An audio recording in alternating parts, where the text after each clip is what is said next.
ஒரு பக்தர் செய்த சின்ன தவறால் ஜெகந்நாதர் இன்று வரை நோயால் அவதிப்படுகிறார்.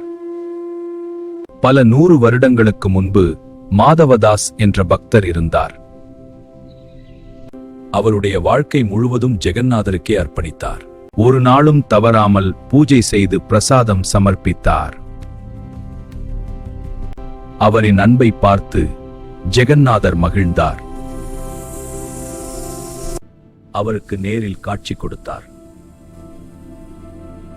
ஒரு நாள் திடீரென அவர் கடுமையான நோயால் பாதிக்கப்பட்டார். எந்திரிக்க கூட முடியாமல் படுக்கையிலேயே இருந்தார்.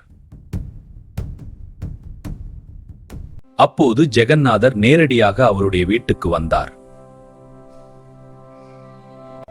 பல நாட்கள் அவருடன் தங்கி சேவை செய்தார். அதன் பிறகு அவர் மெதுவாக குணமடைந்தார். அவர் மகிழ்ச்சியுடன் கண்ணீர் விட்டார். சுவாமி, நீங்க தான் மூவுலகையும் ஆளுகின்ற கடவுள். நீங்க நினைச்சிருந்தா என்னோட நோயை ஒரு நொடியில் குணப்படுத்தி இருக்கலாமே. ஆனா ஏன் இத்தனை நாள் என் கூடவே தங்கி எனக்கு சேவைகள் செஞ்சு இவ்வளவு கஷ்டப்படுங்க அப்படின்னு கேட்டார். அதற்கு ஜெகந்நாதர் சிரித்தார்.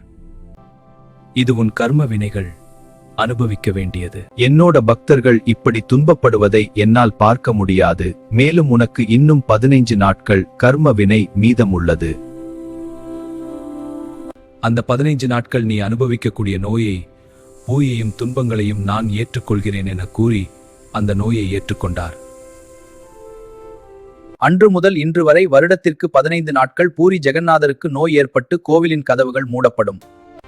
இதைதான் அனவாசர காலம் என அழைக்கிறார்கள்.